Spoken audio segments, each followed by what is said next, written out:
वसंतदादा शेतकरी शिक्षण मंडळाच्या वतीने अभियांत्रिकी महाविद्यालय चालवलं जातं। या ठिकाणी कारखान्याच्या सभासदांना फीमध्ये सवलत दिली जाते। त्याच्या धर्तीवर आता फार्मसी आणि वैद्यकीय महाविद्यालयाबरोबर रुग्णालय सुरू करण्यात येणार आहे। त्यासाठी जागा भाड्याने देण्याची घोषणा वसंतदादा कारखान्याचे अध्यक्ष खासदार विशाल पाटील यांनी सभेत केली आहे। तर कारखान्याच्या सभासदांना दसऱ्यापूर्वी साखर देण्यात येईल, तसेच ऊस उत्पादक शेतकऱ्यांना देखील साखर देण्याचा निर्णय घेतला असल्याचं त्यांनी सांगितलं।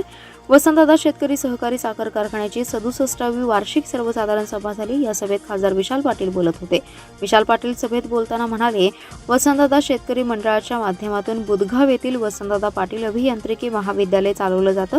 हजारो विद्यार्थी पदवी घेऊन बाहेर पडलेत। अमेरिकेसह अन्य देशात वार्षिक करोडो रुपयांचा पगार शेतकरी साखर कारखान्याच्या सभासदांची मुले घेतात। या बाबींचा विचार करून केवळ साखर उत्पादन पुरते मर्यादित न राहता कारखान्याच्या माध्यमातून कारखाना परिसरात सुसज्ज रुग्णालय आणि वैद्यकीय महाविद्यालय सुरू करण्यात येणार आहे। कारखान्याच्या सभासदांना आणि त्यांच्या कुटुंबाला याचा लाभ मिळावा यासाठी हा प्रयत्न असल्याचंही ते म्हणाले।